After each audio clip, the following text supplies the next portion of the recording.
Hello everyone, welcome to my channel Antinet Commerce Classes. Today I will discuss business finance का आज हम last part discuss करने वाले हैं।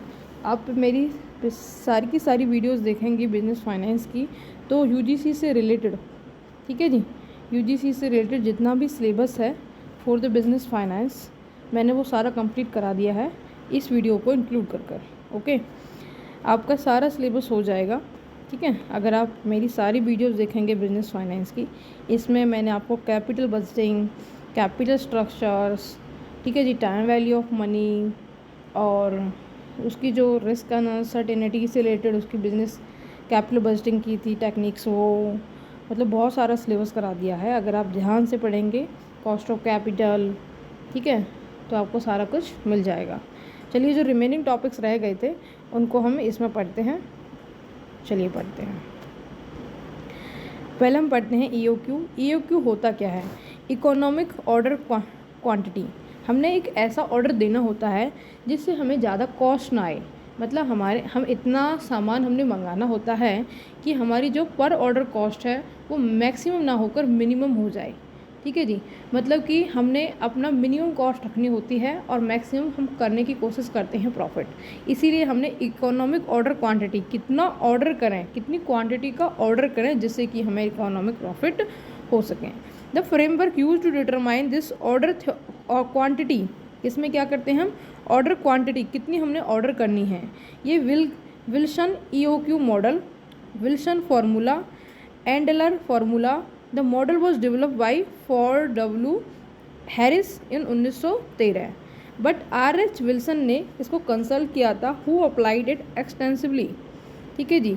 जो के एंडलर था, give the credit for in their deep analysis, ठीक है जी, इसने इसको डीप एनालिसिस किया था, इसको इसने अप्लाइड किया था 1930 में, ठीक है जी।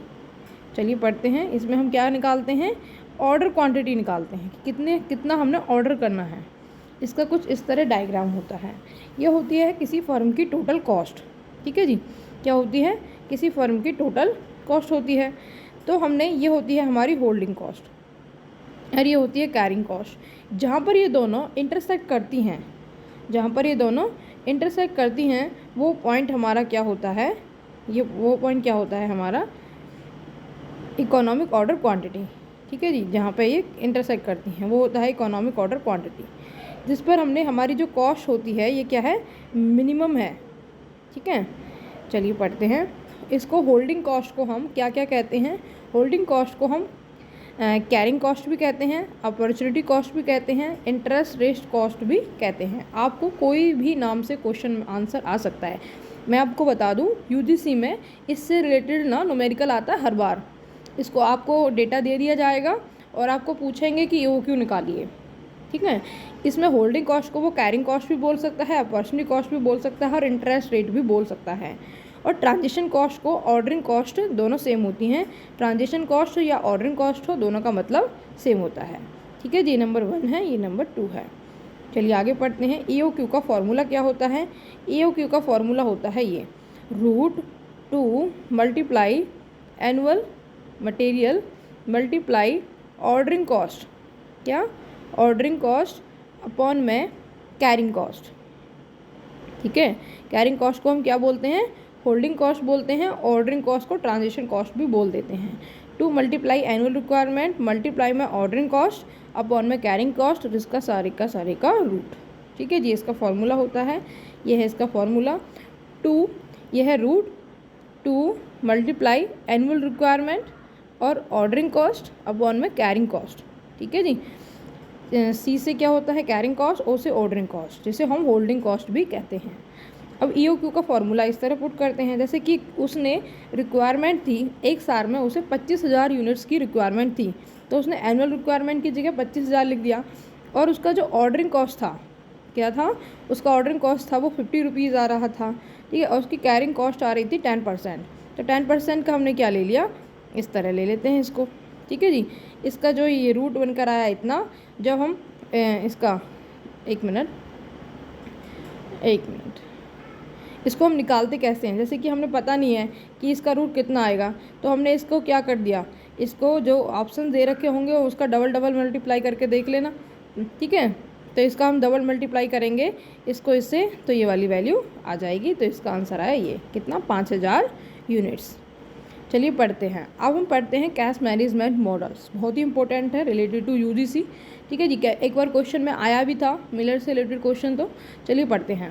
पहला है मिलर और कैश मॉडल, ये 1966 में दिया गया था। Assume that cash flow of a firm is assume to be stochastic, different amount of cash payment are made on different point of time. कहता है कि different amount of cash payment की जाती हैं on different point of time पर। It assume that movement in cash balance occur randomly, जो cash में movement होता है वो रैंडमली होता है।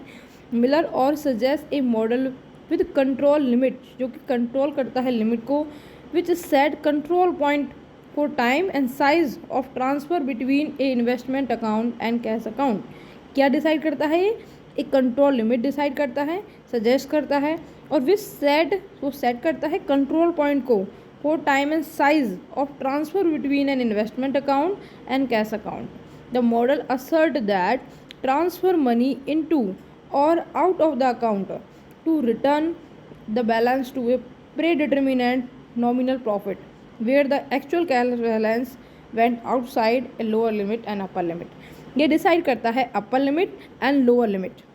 ठीक है जी, चलिए पढ़ते हैं। Lower limit would be set by the management and upper limit and दोनों को जो सेट करते हैं जो मैनेजमेंट के द्वारा। A return point by way of formula which assume that cash inflow and outflow are random. ठीक है, they are dispensable actually being assume to repeated pattern exhibited in the past. The model specify the two control limits. You से होता है upper limit, H से अपर limit, और zero से होता है लोअर कंट्रोल लिमिट। ठीक है जी, ये सिंबल्स भी आपने याद रखने हैं। एच से बताता है वो अपर लिमिट। ठीक है, beyond the cash balance should not be carry, इससे ज़्यादा भी हमने अपना कैश जो है कैरी नहीं करना है। उसके बाद लोअर लिमिट इतना तो, और जेड से होता है return point for cash balance. ठीक है जी, चलिए पढ़ते हैं। एक्सप्लेनेशन, मिलर और model of cash management is develop for business with ascertain cash inflow and outflow. Ascertain cash inflow और आउटफ्लो होता था, उसके लिए डेवलप किया गया था। This approach allow lower limit and upper limit of cash balance to be set. ठीक है जी, इसमें क्या होता है, अपर लिमिट और लोअर लिमिट को सेट कर दिया जाता है। Determine the return point target cash balance, तो मतलब इसका टारगेट होता है कि हमने कैश को मैनेज करना है, बैलेंस करना है, सॉरी, मतलब ना ज़्यादा हो और ना कम हो। ठीक है, बैलेंस रहना चाहिए। ये कुछ ऐसा होता है अपर लिमिट, लोअर लिमिट, ये होता है रिटर्न पॉइंट्स। ठीक है, इसमें अपने कैश को बैलेंस करना होता है, ये इसका फॉर्मूला है, फॉर्मूला नहीं सॉरी डायग्राम है। चलिए पढ़ते हैं। Basic assumptions of the models, किसकी इसकी क्या अजम्पशंस थी। कहता है कि major assumptions with this model is that there is no underlying trend in cash balance over the times. ठीक है जी, ये और दूसरा इसका क्या अजम्पशंस था, optimum value of H and Z depend not only on the opportunity cost, किस पर डिपेंड नहीं करती, अपॉर्चुनिटी कॉस्ट पर डिपेंड नहीं करती, but also on the degree of like fluctuation in cash balance. The model can be use in time of uncertainty and random cash flow. ठीक है, uncertainty and cash flow में इसको use कर सकते हैं। It is based on the principal that control limit can be set with which reach trigger of the transitions. Control limit are based on the day-to-day variability in the cash flow and fixed cost of buying and selling our government securities and separate between the control limits. ठीक है जी, हमने इसका सारा कोई मतलब यही है कि ये कंट्रोल लिमिट में रहना चाहिए, हमने कैश को बैलेंस करना है। ठीक है, रिटर्न पॉइंट डिसाइड करते हैं इसमें। उसके बाद हम पढ़ते हैं उसका फॉर्मूला। स्प्रेड पॉइंट्स का क्या फॉर्मूला होता है, 3 bracket 3/4 multiply transaction cost multiply varying cash flow. ठीक है, अपॉन में इंटरेस्ट, इसका सारे की का पावर 1/3। ठीक है, ये इसका फॉर्मूला होता है 3 × 3 ब्रैकेट 3/4 ट्रांजेक्शन कॉस्ट मल्टीप्लाई में varying of cash flow upon में इंटरेस्ट रेट, और इसका सब का पावर है 1/3। और रिटर्न पॉइंट डिसाइड करने का क्या फॉर्मूला होता है, लोअर लिमिट स्प्रेड अपॉन में 3। ठीक है जी, चलिए पढ़ते हैं बॉमल। एक पढ़ लिया हमने मिलर, अब पढ़ते हैं बॉमल का cash management model. Transaction theory emphasizes the role of the money as a medium of the exchange. क्या है? मीडियम है एक्सचेंज करने का money. According to the transaction theory के हिसाब से money is the dominant assets. People hold money likely other assets. People क्या रखते हैं? मनी रखते हैं अपने पास, ठीक है जी, डोमिनेंट असेट्स की तरह काम करती है। टू मेक द परचेज करने के लिए money has both cost and benefits. Money की कॉस्ट भी होती है, बेनिफिट भी होती हैं। Cost is the low rate of return. क्या है? लो रेट ऑफ रिटर्न, कितना तो हमने मिलना ही चाहिए। Benefit is that it make the transaction more convenient. ठीक है जी। So people decide how much money to hold by trading off these cost and benefits. कितनी मनी अपने पास उन्हें रखनी चाहिए कि ज़्यादा मिनिमम कॉस्ट आए और मैक्सिमम प्रॉफिट आए। तो Baumol Tobin was not suggest with Keynes treatment of demand for money, so he develop the model of cash management in 1950। कहता है कि जो वो इससे सेटिस्फाई नहीं था, जो केनिज में ट्रीटमेंट दिया गया उससे सेटिस्फाई नहीं था डिमांड फॉर मनी का, सो इसीलिए उन्होंने अपना मॉडल बनाया 1950 में, in which he explain the cost and benefit of holding money. उन्होंने क्या दिया था? कॉस्ट एंड बेनिफिट दिया था होल्डिंग मनी का। मतलब हम जितनी मनी अपने पास रखते हैं उसका कॉस्ट एंड बेनिफिट क्या आएगा, हमने कितनी मनी अपने पास रखनी होता है, कितना कैश जो होता है हम कितना अपने पास रखें, उसका मैनेज करने का फॉर्मूला या फिर उसकी जो मेथड्स थे वो दिए थे बॉमल टॉमिन ने। चलिए पढ़ते हैं इसका फॉर्मूला। MD, ठीक है, आई से इनकम और वाई से इनकम और आई से इंटरेस्ट रेट। ठीक है। Credit management is the process of granting credit, setting the term on which it is granted. Credit, अब हम पढ़ते हैं न्यू टॉपिक, क्रेडिट मैनेजमेंट। ठीक है। इसका मतलब होता है हमने उधार देना होता है, किस बेस पर हम उधार देते हैं, उसको कैसे रिकवर करना है। ठीक है जी। और कंपनी की क्रेडिट पॉलिसी कैसी होनी चाहिए। ठीक है। और उसका गोल क्या है। ठीक है। वो मतलब क्या क्या रिस्ट्रिक्शंस लगाती हैं, कंट्रोल जिसको भी वो क्रेडिट देती हैं उस पर कितना कंट्रोल रखेंगी, रिस्ट्रिक्शन लगाएंगी, कितना उन्हें प्रॉफिट हुआ, कितना उन्हें लॉस हुआ, कितना उनका फाइनेंशियल रिस्क था, ये सब कुछ हम क्रेडिट मैनेजमेंट में पढ़ते हैं। चलिए पढ़ते हैं cash flow of granting credit. Credit sale is made, customer mail cheque, form deposit cheque, bank credit form accounts. ठीक है जी। Cash collection and account receivables. ठीक है। इसमें हम फ्लो पढ़ते हैं और क्रेडिट ग्रांटिंग क्रेडिट का। पहले सेल मतलब क्रेडिट सेल इज़ मेड हो गया, फिर उसके बाद कस्टमर मेल चेक, फिर होता है फर्म का डिपॉजिट होता है, फिर बैंक क्रेडिट फर्म अकाउंट्स होता है अकॉर्डिंग टू टाइम्स, फिर कलेक्शन होता है और फिर अकाउंट रिसीवेबल्स हो जाता है। ठीक है जी। चलिए पढ़ते हैं आगे। स्टेप्स इन ग्रांटिंग क्रेडिट, किस तरह हम ग्रांटिंग क्रेडिट देते हैं। फर्स्ट ऑफ ऑल हमने क्या करना होता है, collection the customer basic information. हमने देखना होता है कि क्या कस्टमर के पास वाकई वो फाइनेंशियली स्ट्रॉन्ग है, कि हम ऐसे अरे गहरे को नहीं दे देते। हमने उसका बेस चेक करना होता है, इसकी इन्फॉर्मेशन लेनी होती हैं। ठीक है। उसका पेपर चेक करना होता है, उसका कितना जायदाद वगैरह है, उसके बेस पर हम देते हैं। उसके बाद है customer check the customer informations, customer की बेसिक इन्फॉर्मेंस के साथ फिर कस्टमर का इंफॉर्मेशन लिया जाता है कि बताइए कुछ जो भी कुछ बात उन्होंने पूछनी होती है लोन से रिलेटेड। उसके बाद है डिसाइड क्रेडिट लिमिट, कि उन्होंने कितनी लिमिट में रहकर उसे क्रेडिट प्रोवाइड करना है। डिस्कस द, कह रहे हैं कि discuss the decisions with applicant के साथ डिस्कस करना होता है। Follow up the new credit account regularly, और क्या होता है कि उन्होंने फिर उसको फॉलो अप करना होता है। उसके बाद है अवॉइड द डिस्क्रिमिनेशंस। चलिए पढ़ते हैं आगे। Cash mode, bill of exchange, letter of credit and consignments. Credit policy, फिर इसमें हम पढ़ते हैं credit policy variables. The important dimensions of a firm credit policy are credit standard, credit period, credit discount, credit and collection affords. ठीक है जी। Credit हमने दे तो दिया, उसके बाद कितना देना था, कितने पीरियड के लिए देना था, कितना डिस्काउंट पे देना था, कलेक्शन क्या, अफॉर्ड क्या होंगे। उसके बाद हम पढ़ते हैं trade discount and cash discount. It is A reduction granted by the A supplier from the list price. किस पे देता है ये किस पे देता है, लिस्ट प्राइस पर, of A goods and service on the business consideration. मतलब कि हमें जितना कि भी हमारा लिस्ट प्राइस है किसी गुड्स का उस पर ये दिया जाता है। और ये किस पे देता है, cash discount granted by the supplier from the invoice price. किस पर, इनवॉइस प्राइस पर, in consideration of the immediate payment ठीक है जी। इमीडिएट पेमेंट के लिए ये उसको मतलब मोटिवेट करने के लिए कि हाँ भाई आपको जल्दी पेमेंट दे देंगे तो आपको कैश डिस्काउंट इतना मिल जाएगा। ठीक है जी। उसके बाद पढ़ते हैं पर्पस। कहते हैं कि it is allowed to promote sale. इसको ये किस लिए दिया जाता है ट्रेड डिस्काउंट? सेल को प्रमोट करने के लिए एज ए ट्रेड प्रैक्टिस। और ये किस लिए दिया जाता है कैश डिस्काउंट? इनकरेज करने के लिए, प्रमोट पेमेंट कि जल्दी से जल्दी पेमेंट करें। उसके बाद है time when allowed.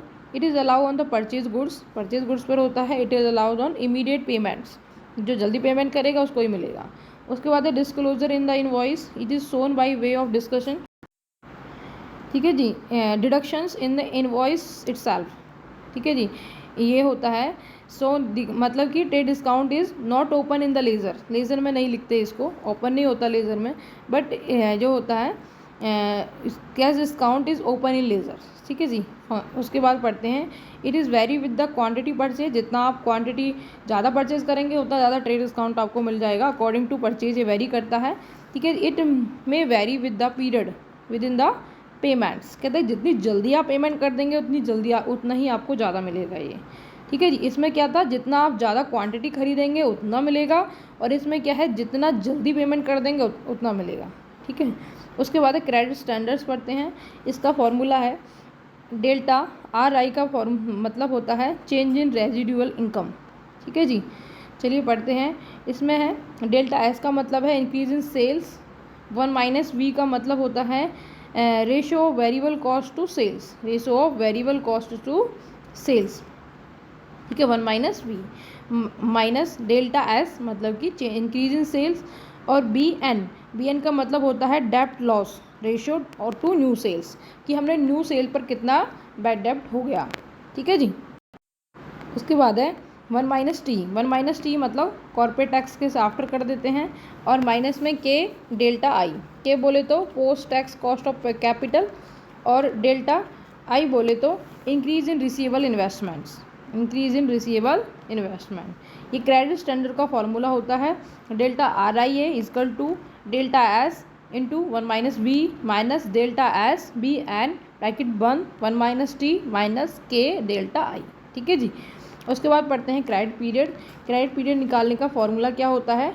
DP equal to DS। ठीक है। 1 - V minus DEBN 1 - T minus KDI। ठीक है जी। ये वही है। ठीक है। उसमें D की जगह डेल्टा था। ठीक है। और थोड़ा मिलता जुलता फॉर्मूला उसे आपको याद रखने में आसान होगा। ठीक है जी। इसमें क्या था, और DE इसमें डेल्टा लगा लीजिए आप D की जगह, तो सेम फॉर्मूला है बिल्कुल। चलिए पढ़ते हैं आगे। Increase in receivable investment. तो उसका फॉर्मूला क्या होता है? इसमें होता है delta I into CPN minus CP0। ठीक है। CPN का मतलब होता है new average collection period. CP0 का मतलब होता है old average collection period. I का मतलब होता है इंक्रीज रिसीवेबल इन्वेस्टमेंट। V का मतलब होता है variable ratio variable cost to sales. ठीक है। और चेंज इन S का मतलब होता है इंक्रीज इन सेल्स। ठीक है। सिंपल फॉर्मूला है। एक मिनट इधर पीछे जाना है हमें। हाँ जी। कहता है कि ये क्या है, इंक्रीज इन इन्वेस्टमेंट या फिर इंक्रीज इन रिसीवेबल इन्वेस्टमेंट। ठीक है। इसका फॉर्मूला हो गया कि हमने collection period average collection period, new average collection period and old average collection period. तो हमने क्या है जो हमारा न्यू है उसमें ओल्ड को माइनस कर देना है। न्यू एवरेज कलेक्शन पीरियड में से minus old average collection period, और ये है सेल। ठीक है। S0 का मतलब होता है इंक्रीज इन सेल, मतलब सेल से रिलेटेड आए। ठीक है।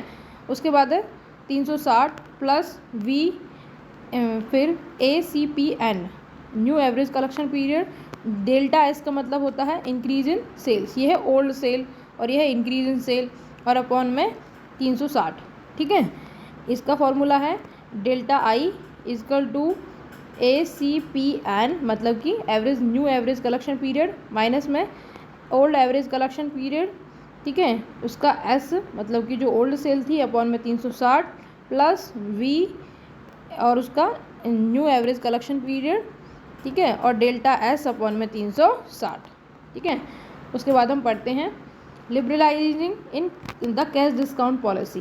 कैश डिस्काउंट पॉलिसी में उदारवादीकरण हिंदी में बोलते हैं और लिबरलाइजेशन इंग्लिश में बोलते हैं। इसका मतलब है डीपी, ठीक है। इसका भी थोड़ा थोड़ा सेम फॉर्मूला है। DP is equal to DS 1 minus VC minus DIS 1 minus T और प्लस KD, ठीक है जी। अब पढ़ते हैं decrease in the collection programs, ठीक है जी। रैंकूर ऑफ कलेक्शन प्रोग्राम में डिक्रीजिंग कैसे होता है, DRI। अपने बस फॉर्मूलेज को थोड़ा ध्यान में रखना है जिससे कि आपको पेपर में टिक लगा सकें, ठीक है। DS 1 minus B, mostly same formulas हैं ये, DBD 1 माइनस T, ठीक है। उसके बाद हम पढ़ते हैं calculation of cash discount. Cash discount का कैलकुलेशन कैसे करते हैं, इसका होता है रेट अपॉन में 1 माइनस रेट मल्टीप्लाई, ठीक है जी, multiply number of days in a period upon में नंबर ऑफ डेज, फिर उसके बाद अपॉन में क्रेडिट पीरियड माइनस में डिस्काउंट पीरियड, ठीक है। रेट अपॉन में 1 minus rate multiply number of days in a period, एक पीरियड में कितने डेज थे, जितने दिन के लिए उसने उधार दिया, उसके बाद एक क्रेडिट पीरियड और डिस्काउंट पीरियड, ठीक है। चलिए आगे पढ़ते हैं। उसके बाद है monitoring of the account receivables, receivable turnovers, ये सब के फॉर्मूलेज हैं। इसको मैं आपको पढ़ाऊँगी उसमें अकाउंट्स में, ठीक है, उसके सारे फॉर्मूलेज करा दूँगी, ठीक है। उसके बाद है average receivable turnovers, average collection periods, agency ageing schedules, collection matrix and concentrating banking, electronic data interchange, discriminating analysis, ये है monitoring of the account receivables. ये सबके फॉर्मूलेज वगैरह यूज़ किए जाते हैं, मेथड्स हैं जो कि हम देखते हैं कि हमारा कितना अकाउंट जो रिसीव हुआ वो सही है या फिर कितना रह गया, ठीक है। चलिए पढ़ते हैं factoring. Factoring is a financial transactions and a type of debtor finance in which a business sell its account receivables to the third party. किसको क्या कर देती है, बिजनेस सेल कर देती है अपने अकाउंट रिसीवेबल्स को थर्ड पार्टी को एट ए डिस्काउंट पर, कि हाँ मैंने आपको सेल कर दिए, आप मेरे डेटर्स को ख़रीद लीजिए और जितना पैसा मतलब कुछ डिस्काउंट पर कितना आप रख लेना, बाकी का मुझे दे देना, बट आपकी ड्यूटी है इसको रिकवर कराना, ठीक है जी। A business will sometime factor is receivable assets to meet is present and immediate cash needs. उसके बाद हम पढ़ते हैं online factoring and conventional and full factoring, ये है टाइप्स उसके, ठीक है जी, बहुत सारे टाइप्स हैं। चलिए पढ़ते हैं। इन कन्वेंशनल और full factoring, factoring perform almost all the service of factoring including non recourse and advance factoring. जो कन्वेंशनल थी, ठीक है जी, क्या थी, कन्वेंशनल थी या फुल फैक्टरिंग थी, उसमें जो फैक्टर होता है वो ऑलमोस्ट सारी सर्विस को ही परफॉर्म करता है, इंक्लूडिंग है उसमें नॉन रिकोर्स भी और एडवांस फैक्टरिंग भी। It is known as old line factoring, इसीलिए इसको ओल्ड लाइन फैक्टरिंग ही बोलते हैं।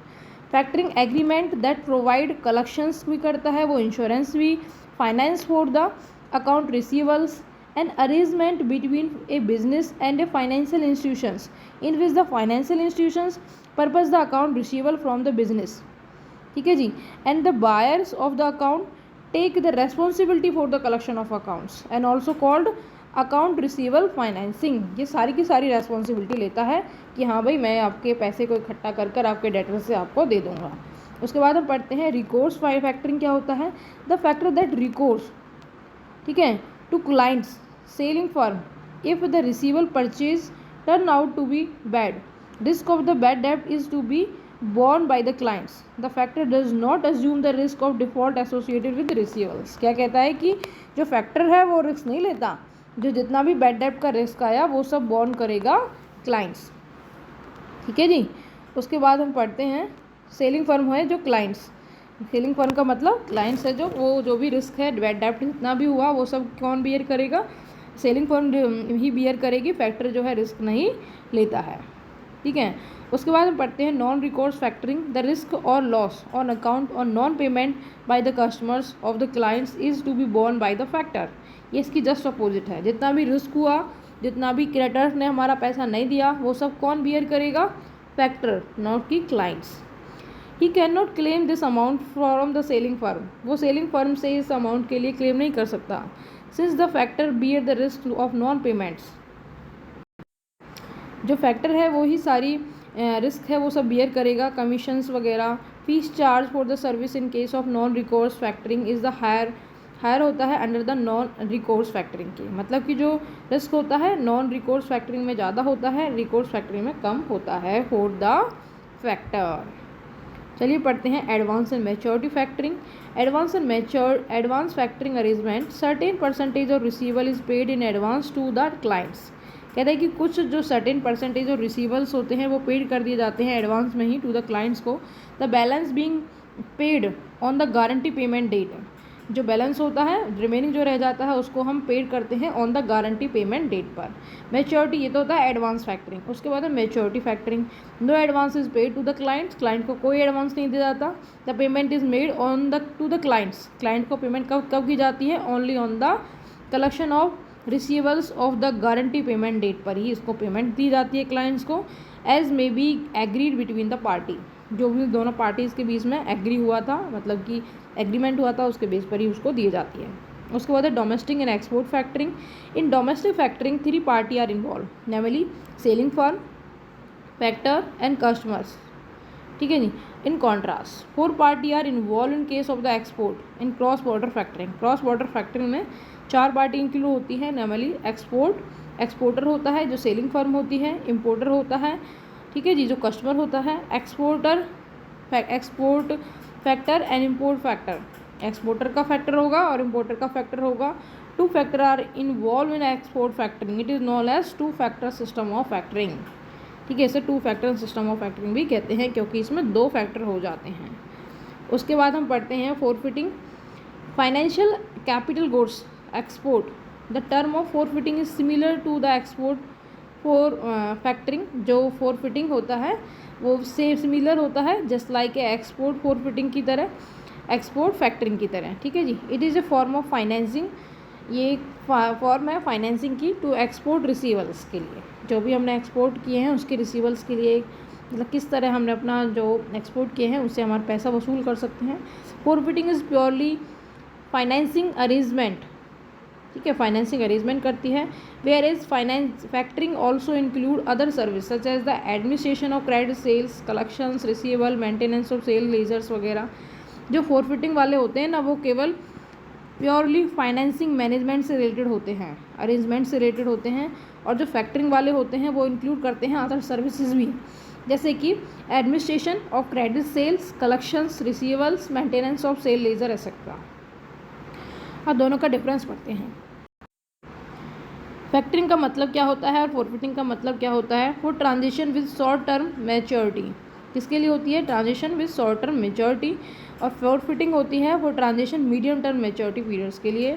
रिकोर्स होता है कैन बी आइदर विद और विदाउट रिकोर्स, ये रिकोर्स भी हो सकती है, विदाउट रिकोर्स भी हो सकती है।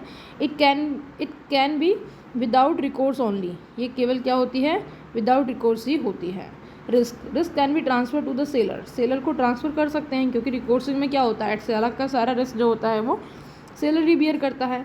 All the risk are assume by forfaiter, इसमें हम रिस्क को दूसरे वाले को, अपने सेलर फर्म को नहीं दे सकते, क्योंकि ये क्या होती है, नॉन रिकोर्सिंग होती है। Cost of factoring is usually borne by the seller, the cost of forfaiting is borne by the oversea buyer, किसके द्वारा बियर की जाती हैं, cost of forfaiting is borne by the oversea buyer, मतलब कि importer के द्वारा। उसके बाद है coverage, cover a whole set of job at predeterminant price. ठीक है, कवर करता है सारी की सारी जॉब को। स्ट्रक्चरिंग, इसमें क्या होता है, structuring and costing is done on a case to case basis, इसके अलग अलग केसेस होते हैं। Extent of financing, only a certain percentage of receivable factor is advance, केवल इसमें कुछ ही जो परसेंटेज होता है वही एडवांस में दिया जाता है। उसमें क्या होता है 100% finance is available.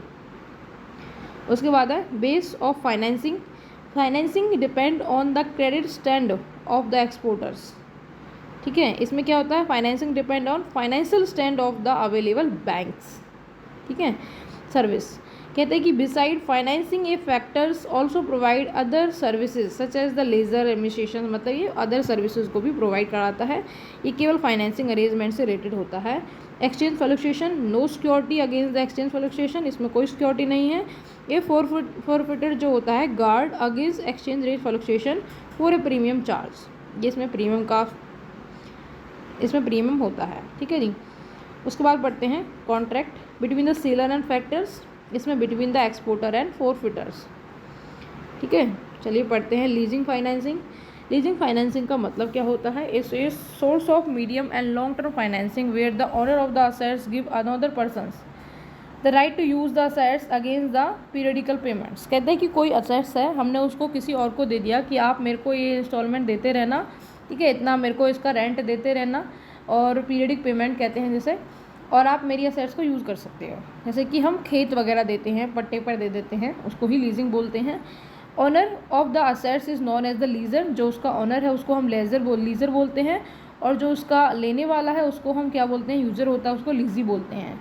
Lease financing mainly work for a company where risk of obsolescence present, जब कैसे कि क्या होता है मतलब ऐसी टेक्नोलॉजी का यूज़ लीजिंग पर हम कर सकते हैं जिसका जल्दी से जल्दी ख़राब होने के चांसेस होते हैं, इसीलिए हम लीज पर लेते हैं 1 साल के लिए, 2 साल की जितने भी उसकी इच्छा है, ठीक है, और उसको फिर रिटर्न कर देते हैं।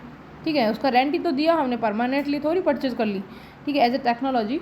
ठीक है जी, there is a risk and the machinery become absolute. ठीक है जी। उसके बाद हम पढ़ते हैं second point, now with the lease financing with the obsolescence is the lessor. अगर वो मशीनरी ख़राब भी हो गई या उसका फैशन चला गया, नई मशीनरी आ गई, तो सारा का सारा रिस्क किसका होगा, ऑनर का होगा, ना कि लीजी का।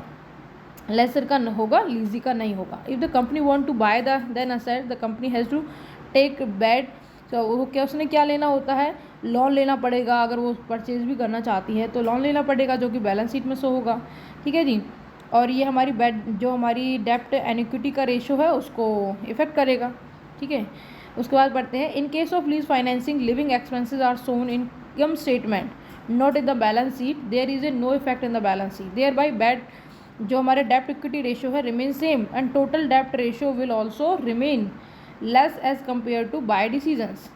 कहते हैं कि अगर हम कोई लीज़ पर परचेज़ करते हैं, लीज एक्सपेंसेस वगैरह को हम किस में दिखाते हैं, हम इनकम स्टेटमेंट में दिखाते हैं, किस में नहीं दिखाते, बैलेंस शीट में नहीं दिखाते। हमने कोई रेंट वगैरह है तो हम उसे प्रॉफिट लॉस में ही दिखाएंगे ना, बैलेंस शीट में थोड़ी दिखाएंगे।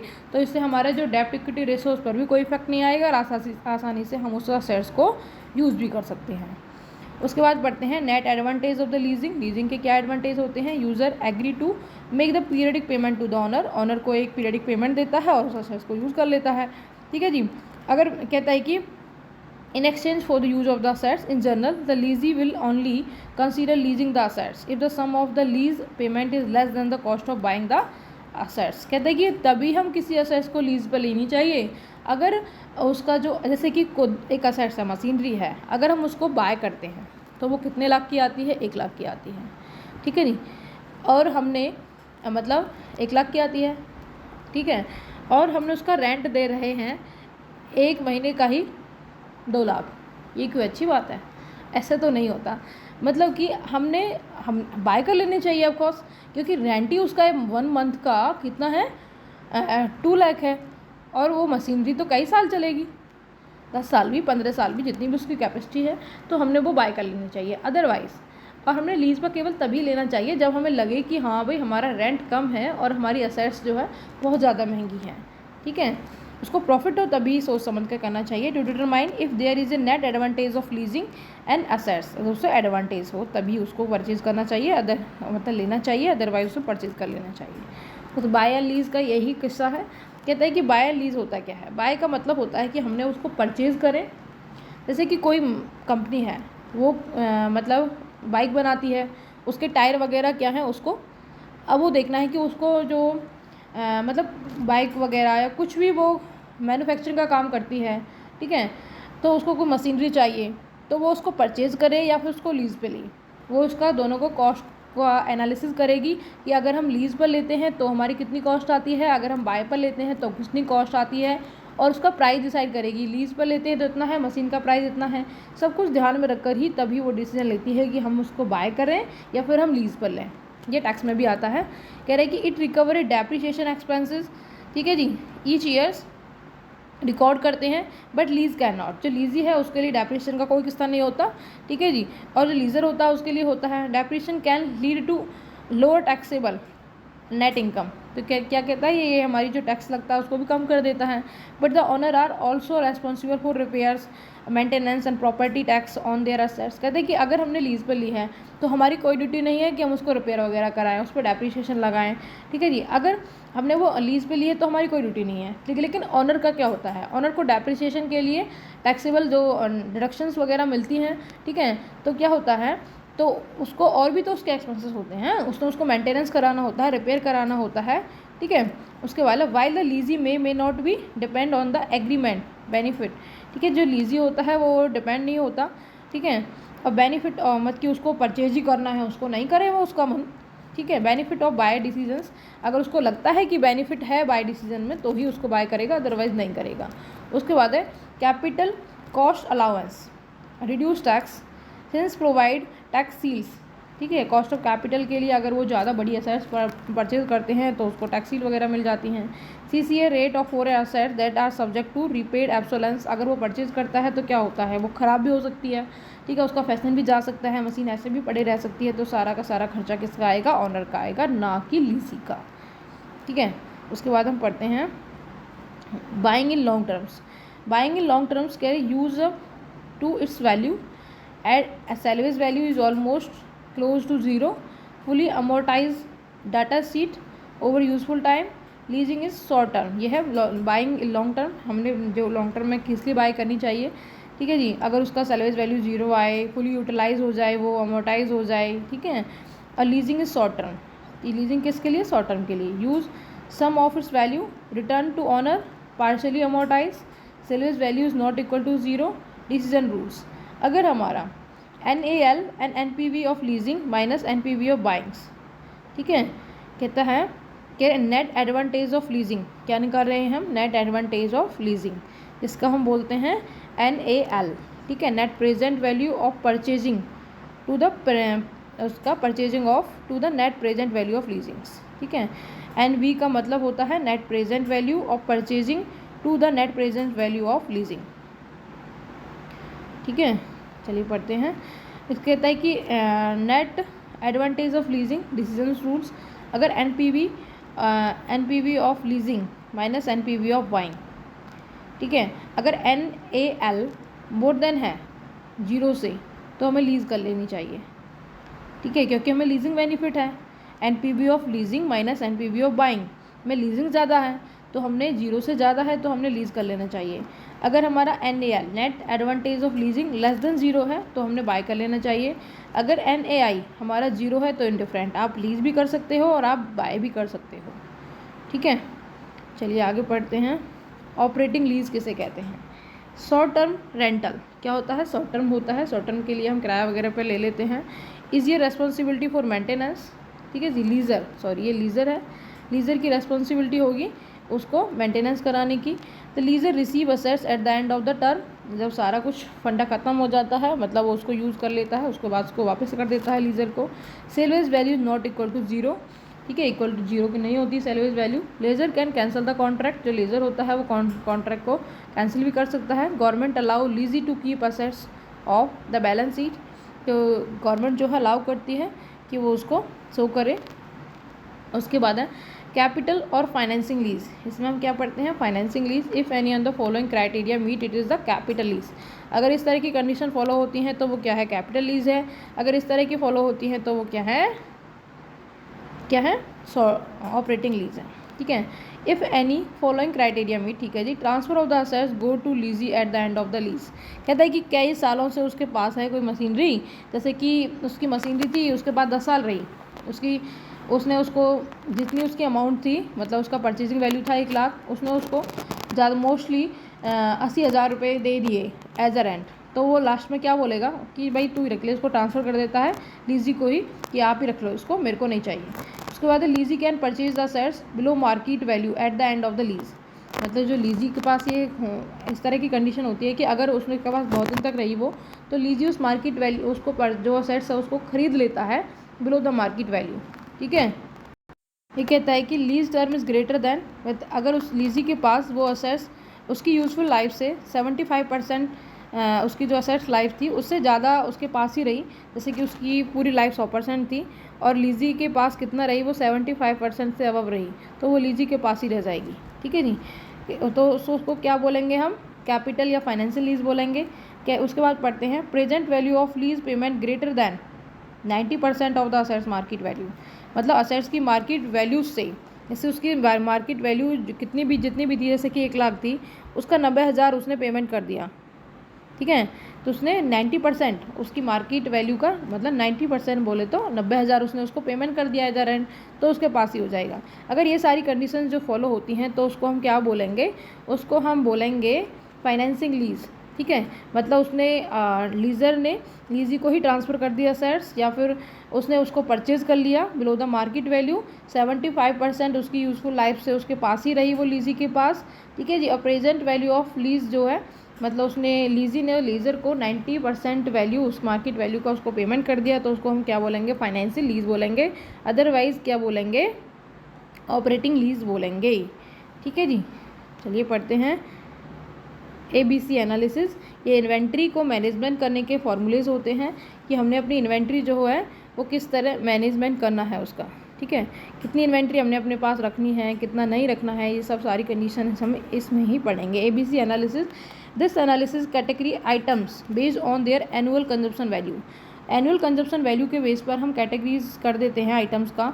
सम टाइम इन्वेंट्री मैनेजर्स जो होता है can use petro principle of for classification, petro principal classification the important item in certain groups and that usually constitute a smaller portion to the total item in the groups। कहते हैं कि जो petro principal होता है वो classify करता है important items को इस सर्टेन ग्रुप्स में, that usually constitute a small portion, वो छोटे पोर्शन में होते हैं of the total item in a group. Majority of the item as whole will be seem to be the minor significance. ABC कैसे होता है, class 1 में हम क्या रखते हैं, 10% of total inventory contributing to are 70% of the total consumptions, जिनका value कम है। ठीक है, सॉरी, जिसका मतलब जिसकी क्वांटिटी तो कम है, आइटम कम है, कह रहे कि 10% है इन्वेंट्री, टोटल इन्वेंट्री, बट उसके बिना काम नहीं चल सकता, 70% टोटल कंजप्शन में वो हेल्प करती है। उसके बाद B में क्या रखते हैं, उसके मतलब उसकी वैल्यू ज़्यादा है। उसके बाद 20% में हम क्या रखते हैं, total inventory, but 20% total inventory which amount for which 20% of total consumptions. उसके बाद पढ़ते हैं C में क्या रखते हैं, 70% टोटल इन्वेंट्री, मतलब क्वांटिटी ज़्यादा है बट 10% ही वो वैल्यू रखती है। ठीक है, इसको हम डिसाइड करते हैं अकॉर्डिंग टू वैल्यू, जिसकी वैल्यू ज़्यादा है भले ही उसकी क्वांटिटी कम हो बट उसको पहले रखेंगे, फिर उसकी वैल्यू और कम है उसको नीचे रखेंगे, उसकी वैल्यू और कम है उसको C के रूप में रख देंगे। ठीक है, उसको हम ABC बोलते हैं। उसके बाद है FSN एनालिसिस क्लासिफाइड और inventory based on the quantity. ये किस पर बेस करती है, on quantity, rate of consumptions and frequency of issue of uses. Here is the basic FS, जो इसका मतलब होता है, F stand for fast moving, slow moving and non moving. Fast moving का मतलब होता है जो फ्रिक्वेंटली इशू होती हैं। S मूविंग का मतलब होता है आइटम दैट आर इशू और use less for certain period of time. ठीक है जी, कुछ सर्टेन पीरियड्स के लिए ही होता है। इसका स्लो मूविंग होता है, नॉन मूविंग जो कि कम ही मूविंग होते हैं, एक ड्यूरेशन के बाद ही मूविंग होते हैं। उसके बाद होते हैं वैट, VED, वैट का मतलब होता है वाइटल, असेंशियल एंड डिज़ायरेबल। जैसे कि वाइटल का मतलब होता है जो कि चाहिए ही चाहिए, उसके बिना स्टॉक में काम नहीं चलेगा। ठीक है, असेंशियल का मतलब होता है वो भी keep a minimum stock for this inventory is enough, एक मिनिमम स्टॉक रखना इनफ हो जाता है। डिज़ायरेबल का मतलब होता है हमारी इच्छा है कि ये भी होना चाहिए, जैसे कि एक मशीन है। ठीक है, जैसे कि हमारी कपड़ा सिलने वाली मशीन होती है। ठीक है, जो सुई होती है वो होता क्या है, निडल होती है, जो सुई होती है वो क्या है, वो वाइटल है, उसके बिना कपड़ा नहीं सिल सकते आप। असेंशियल है कि उसका इसमें तेल डालना, ठीक है, उसका जो भी कुछ जिससे उसे चलाते हैं, ठीक है, असेंशियल है सब कुछ। डिज़ायरेबल है उसका कवर, कवर बिना काम भी चल सकता है, कवर नहीं है तो ऐसा थोड़ी है कि कपड़ा नहीं सिलेंगे, इसीलिए ये 3 पार्ट्स में होता है VED। उसके बाद हम पढ़ते हैं HML। H का मतलब होता है हाई कॉस्ट आइटम, M का होता है medium cost items and L का मतलब होता है low cost items according to their cost. ठीक है जी, के बेस पर हम इसको क्लासीफाई कर सकते हैं आइटम्स को इन्वेंट्री में। उसके बाद हम पढ़ते हैं SDE। S का मतलब होता है स्केयर और D का मतलब होता है डिफ़िकल्ट और E का मतलब होता है इजीली अवेलेबल। ठीक है जी, चलिए पढ़ते हैं, 1 मिनट। फर्स्ट ऑफ ऑल कहते हैं कि scarce item which are import and require long lead times. Longer lead time का मतलब होता है वो बहुत ज़्यादा टाइम लगाएंगे उनको मिलने में। जैसे कि कोई भी हमने फसल उगाई, वो हमें किसके हिसाब से मिलेगी, अकॉर्डिंग टू सीज़न मिलेगी। ठीक है, जैसे कि अब क्या होता है, अब हमारा जो अनाज है वो मंडियों में आ गया, उसको लोग स्टॉक करके रख लेंगे क्योंकि वो इस टाइम में मिलेगा। आने वाले टाइम में दूसरी वाली फसल बोई जाएगी तो इसलिए वो नहीं मिलेगा। तो इसमें क्या होता है, स्केयर होता है। इसलिए कंपनी भी ऐसे ही रखती है, जो उसके आइटम्स होते हैं जिसका लीड टाइम ज़्यादा होता है उनको स्केयर में रख देती है, स्केयर। ठीक है, एनालिसिस में। उसके बाद जो डिफ़िकल्ट होते हैं आइटम रिक्वायर मोर देन, कह रहे कि भी अवेलेबल, जिनको पाना मतलब कि डिफ़िकल्ट है। ठीक है, जैसे कि 6 मंथ लीड टाइम है उसका। ठीक है, इसका तो और ज़्यादा लॉन्गर है, इसका 6 मंथ है। इजीली अवेलेबल, जो कि आसानी से मिल जाते हैं। ठीक है, उसके बाद पढ़ते हैं just in time inventory methodology, जो कि टायोटा प्रोडक्शन सिस्टम में इसको निकाला था, JIT भी बोलते हैं। जस्ट इन टाइम का मतलब मैं आपको बता देती हूँ। जैसे कि आप किसी कॉलेज में पढ़ते हैं, ठीक है, आप अपनी कैंटीन में गए और वहाँ से आपने छोले भटूरे खाने हैं। ठीक है, तो वो क्या होते हैं, वो तभी बनाते हैं ना जब आप जाते हो, तभी आपकी थाली बनाते हैं। ठीक है, पहले से बना कर नहीं रखते, इसको जस्ट इन टाइम बोलते हैं। ठीक है, जैसे ही कोई कस्टमर आया हमने तुरंत ऑर्डर कर दिया कि हमने इतना इन्वेंट्री चाहिए। ठीक है, technique and type of lean methodology design to increase the efficiency, cut cost and decrease the waste by receiving the goods only as they need. ये जब ही उस गुड्स को बनाते हैं जब उसकी नीड होती है। उसके बाद है regulation of bank financing, traditional bank credit. ठीक है जी, रेगुलेशन पढ़ते हैं बैंक फाइनेंस का। Traditional bank credit, source of meeting of working capital need for the business firms. ठीक है जी, उसके बाद in the other word they have to extend credit to industry and trade on the business of the securities. RBI appoint करती है various committee to ensure the equitable distribution of bank resource to the various sectors of the economy. RBI ने बहुत सारी committee को बनाया है जिससे कि इक्विटेबल फाइनेंस डिस्ट्रीब्यूट हो अकॉर्डिंग जो उसके भी कंपनी है उस समय या फिर फाइनेंस की जिनकी ज़रूरत है। कमेटी सजेस्ट करती है ways means to make the bank credit, ठीक है, effective instrument of the industrializations. उसके बाद है दहेजा कमेटी। ये सब कमेटी हैं जो बनाई गई थी किसके लिए बनाई गई थी, कि हमारा जो क्रेडिट कंट्रोल है, क्रेडिट का अच्छे से मैनेज हो हमें। ठीक है जी, हमारा फाइनेंस अच्छे से डिस्ट्रीब्यूट हो। ठीक है, चलिए पढ़ते हैं दहेजा कमेटी। दहेजा कमेटी आई थी इन सितंबर 1969 में। दहेजा कमेटी को RBI ने अपॉइंट किया था, आउट किया था इन हिज रिपोर्ट, अपनी रिपोर्ट में। In the financing practice of the banks there was no relationship between the optimum requirement and bank loans. Bank का जो लोन है और ऑप्टिमम रिक्वायरमेंट में कोई भी रिलेशनशिप नहीं होता। The committee also point out that, उस कमेटी ने बताया था, कह रही कि bank don't give proper attention to financing pattern. जो बैंक होती हैं वो प्रॉपर पैटर्न पर अपना अटेंशन नहीं देती है। So clients move toward double and multiple financing. तो होता क्या है, जो भी पर्सन थे वो डबल फाइनेंसिंग कर रहे थे। उन्होंने इस बैंक से भी लोन निकाल लिया, उन्होंने उस बैंक से भी लोन निकाल लिया। तो क्या होता था, उनके पास जो बैंक थे उनके पास पैसा नहीं बच रहा था, रिकवर नहीं हो पा रहा था, डबल फाइनेंसिंग कर रहे थे लोग। ठीक है, इसलिए दहेजा कमेटी आई, उन्होंने सजेस्ट किया कि the hard core which represent the minimum level of raw material finish goods store which any industry concern is required to hold for maintaining certain level of productions।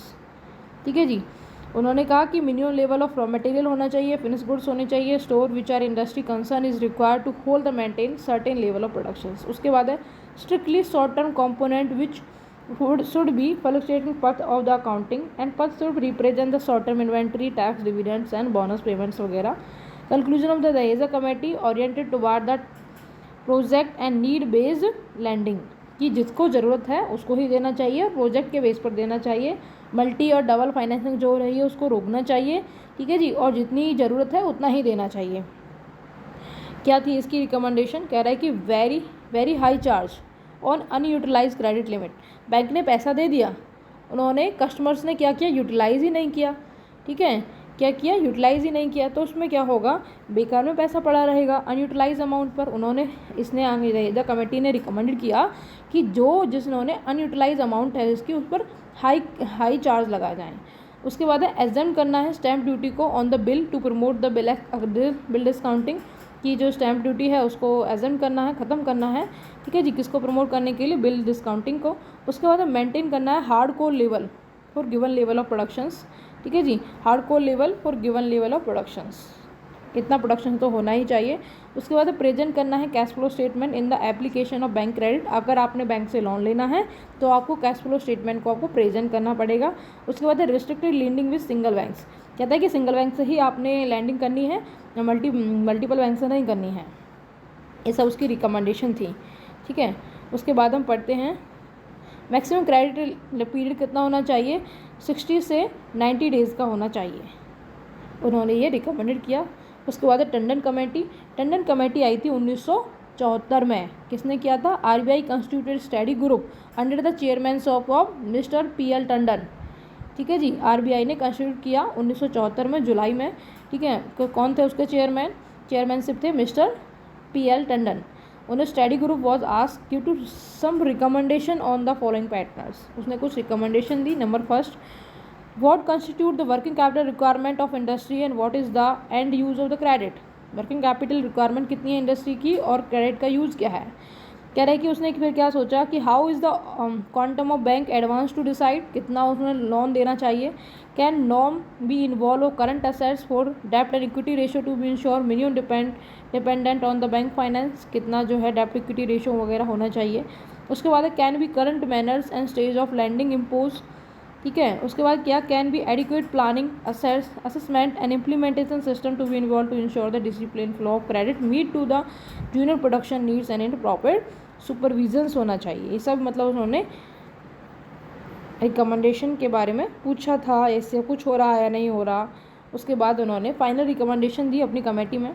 उसने कहा कि bank financing essentially for meeting working capital needs, जो bank हैं उनको essentially ज़रूरत है working Capitals की। उसके बेस पर रिकमेंडेशन दी to fill up the working capital gap को फिलअप करना था।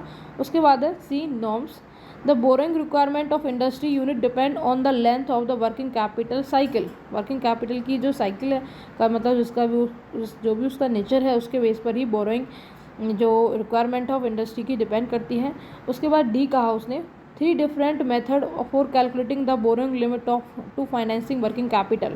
फाइनेंसिंग वर्किंग कैपिटल को के बारे में इसने बताया था कि कितनी उसको ज़रूरत है पहले में, दूसरे बार उसके गैप को फिलअप करना था, तीसरे वाले में उसकी जो बोरोइंग रिक्वायरमेंट है वर्किंग कैपिटल साइकिल पर डिपेंड करती है। उसके बाद उसने 3 बताया, इसमें डी में बताया कि उसके 3 मेथड्स होते हैं।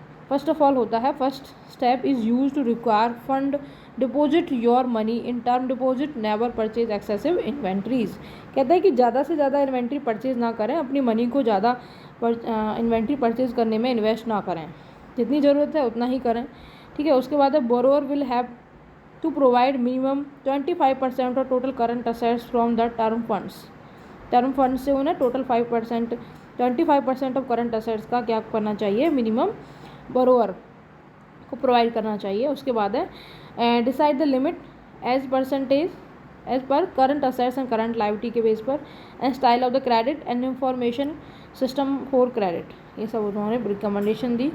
अब है notion of the current Tandon committee, उन्होंने क्या बताया। First of all operating plan so like the demands, अपने टंडन कमेटी ने बताया कि आप किस तरह आपको लोन दिया जाएगा। सबसे पहले आपको ऑपरेटिंग प्लान दिखाना है कि हमारा ये डिमांड है, ये सेल है, ये इतना हमने इन्वेस्ट करना है, इतने पैसे की हमें ज़रूरत है। उसके बाद है प्रोडक्शन बेस्ड फाइनेंसिंग, उसके बाद प्रोडक्शन बेस्ड फाइनेंसिंग, ये तो ऑपरेटिंग प्लान तो ठीक है, तो उसके बाद है प्रोडक्शन बेस्ड फाइनेंसिंग करना है उसके प्रोडक्शन के बेस पर। Credit requirement of the firm should be related to the level of production in coming a period, then the securities, उस सिक्योरिटीज़ के बेस पर उन्होंने फाइनेंसिंग नहीं देना, उन्होंने देना है प्रोडक्शन के बेस पर, कितना आप प्रोडक्शन करेंगे, कितना उस पैसे को आप यूटिलाइज़ करेंगे।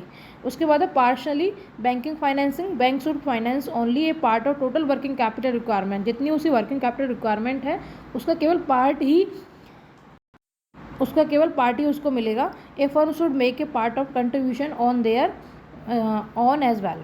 ठीक है जी, उसको पार्शियली बैंकिंग फाइनेंसिंग होगी। पहला उसको ऑपरेटिंग प्लान दिखाना है, दूसरा उसको ऑपरेटिंग कहता है कि प्रोडक्शन बेस्ड फाइनेंसिंग करनी है, उसके बाद पार्शियली बैंक फाइनेंसिंग करनी है। ठीक है, ये सब टंडन कमेटी में बताया गया था। उसके बाद पढ़ते हैं कोर कमेटी, जो कि कब आई थी वर्किंग कैपिटल की 1979 में। Check the gap between credit limit and utilize amount. आपने कितनी अमाउंट उसको क्रेडिट दी और कितना उसने यूटिलाइज किया, उस गैप को चेक करना है। दूसरी बात करना है flexible credit limit in relation to the output. ठीक है जी, फ्लेक्सिबल क्रेडिट लिमिट होनी चाहिए in relation to output.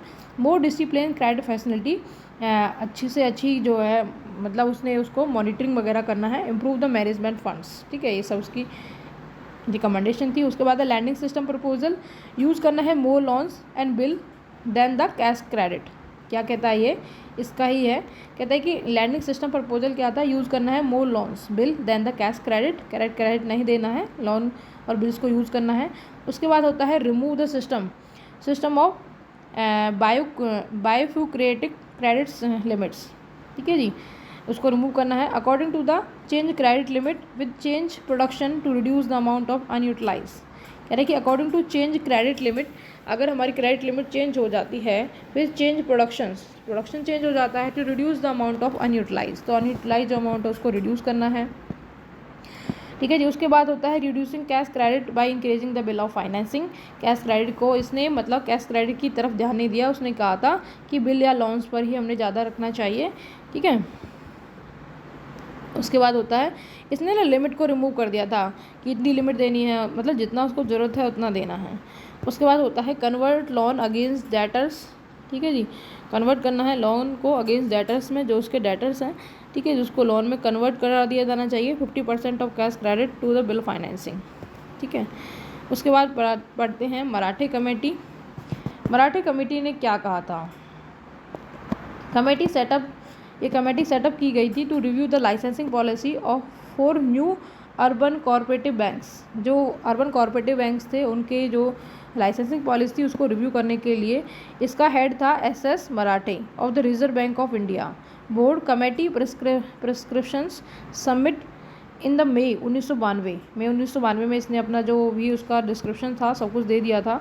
And favour the liberal entry policy and includes. ठीक है, जिसे अप्लाई किया था new urban cooperative bank on the base of need and potential and achievement of revise the variability norms. जो norms वगैरह थे उनको revise किया था इन्होंने कॉर्पोरेटिव बैंक्स में। And the one bank per destination approach is to be discard. उसके बाद achieving the prescriptive viability norms in term of, इन्होंने नॉर्म वगैरह को ही रिवाइज किया था।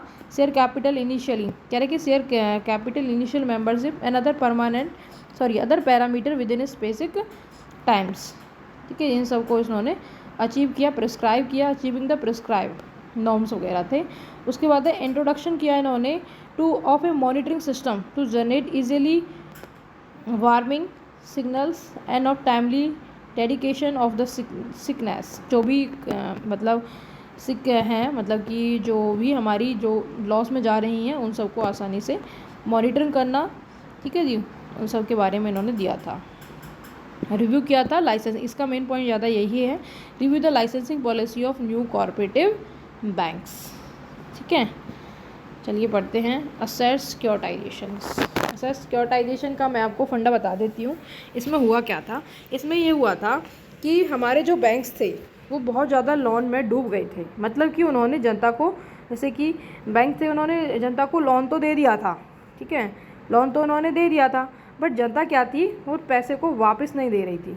ठीक है, तो हुआ क्या कि जो डॉक्टर मनमोहन सिंह थे उनकी पॉलिसी आई, उन्होंने क्या किया, जो भी वो सिक्योरिटी थी, बैंक के पास असेट्स तो थी वो, कि उन्होंने जनता को लोन दे रखा है, बट वो क्या था, वो पैसा मिल नहीं रहा था। तो उन्होंने क्या किया, ऐसी रिकमेंडेशन दी कि बैंक को ना वो जो असेट्स है जो भी उन्होंने दे रखी है जनता को, उसको एज अ असेट्स यूज़ करें और उसको दोबारा रीसेल करें। क्या करें, दोबारा रीसेल करें और लोगों से दोबारा ऐसे कि एज अ शेयर बेच दें। ठीक है, तो उससे क्या होगा, दोबारा से जनता से पैसा आ जाएगा। ठीक है। और बैंक जो है वो लॉस में भी नहीं जाएंगे। इसमें असर्स सिक्योरिटाइजेशन में ये फंडा हुआ था, ठीक है। Securitization carefully structured process by which the pool of the loans and other receivables are packed and sold in the form of assets packets, ठीक है। ये कहता है कि जितने भी लोन्स वगैरह थे ना, उनका दोबारा से क्या किया, दोबारा से उसके पैक बना दिए गए, उनको एज अ शेयर बेच दिया गया, ठीक है जी। जो लोग, जैसे कि बैंक था, बैंक ने पैसा दिया, लोगों ने उसको वापस नहीं दिया, तो क्या हुआ, बैंक लॉसेस में जा रहे थे, तो बैंक ने अपनी ही उसी एसेट्स को यूज़ करके as a share, as a security उसने बेच दिया और उससे दोबारा से पैसा वसूल कर लिया, ठीक है। ये शेयर सिक्योरिटाइजेशन में था। प्रोसेस इसकी यही थी कि पहले तो process of securitisation start with identification the company for the loans और receivable in his portfolio and to prepare the basket और पूल्स ऑफ सिक्योरिटीज़। तब उसके बाद क्या हुआ, उसको इशू कर दिया गया, ठीक है जी, उस पूल्स वगैरह को जो सिक्योरिटीज़ की थी, ठीक है। इस तरह कुछ था इसका। एक मिनट, इसको आप यही याद में स्पेसिफिक पर्पस व्हीकल्स के लिए ट्रस्टी लोगों का ट्रस्ट जमा लिया इसमें कि हाँ भाई ये जो असेट्स बैंक इशू कर रहा है ये बहुत ही अच्छी है और आप इसको परचेज़ कर लीजिए।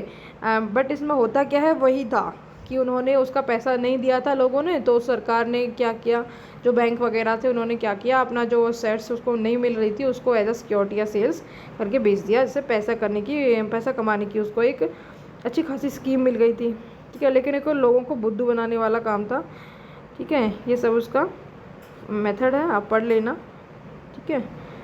इसका एक ये एक्ट बनाया गया था, बहुत इंपॉर्टेंट है, इसकी डेट या तारीख आ जाती है पेपर में, फुल फॉर्म में पूछी जा सकती है। Securitization and reconstruction of financial assets and enforcement of security interest act 2002 also known as SARFAESI, इसको एक्ट भी बोलते हैं, ठीक है जी। इसमें हुआ क्या था, नरसिम्हा कमेटी ने इसको इसको बनाया था।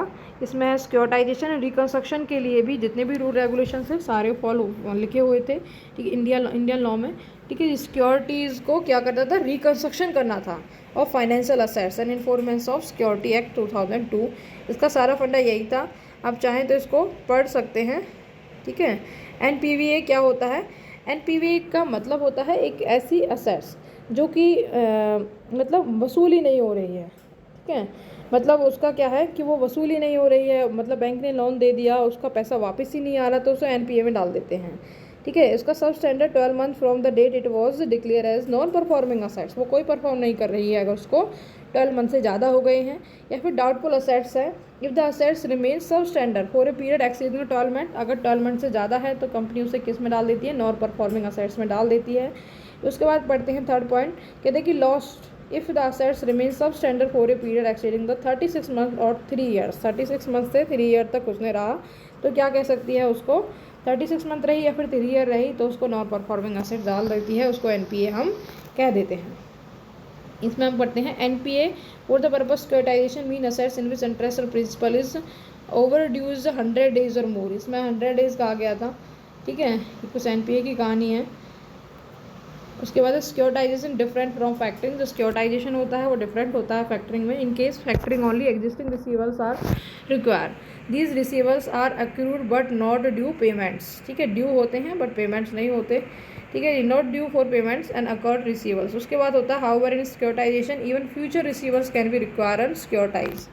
सो इसमें जो हमारे फ्यूचर रिसीवर्स होते हैं उनको रिक्वायर एंड सिक्योरिटाइज किया जाता है। सिक्योरिटाइज का मतलब होता है वही जो मैंने आपको पहले बताया था, उसमें बुद्धू बनाने वाला काम किया था। इसमें इसको सेलर्स को क्या होगी भाई, अच्छा खासा प्रॉफिट हो जाएगा, उसकी जो नॉन परफॉर्मिंग असेट्स थी उसको रीयूज़ किया गया, ठीक है, लोगों पर। उसके बाद यही होता है इसमें। चलिए, thank you so much for watch the video, thank you. Content तो और भी बाकी है, जिसमें किसी और वीडियो में कवर करा दूँगी, but thank you so much. Mostly हमारा जो बिज़नेस फाइनेंस है वो कंप्लीट हो गया, आप इसको देख लीजिए, आपको सारा कुछ सिलेबस इसमें बिज़नेस फाइनेंस का तो एटलीस्ट मिल ही जाएगा पूरा टोटल, ठीक है। मैं आपको और जो वीडियोज़ में अदर टॉपिक्स करा दूँगी। Thank you so much for watch the video.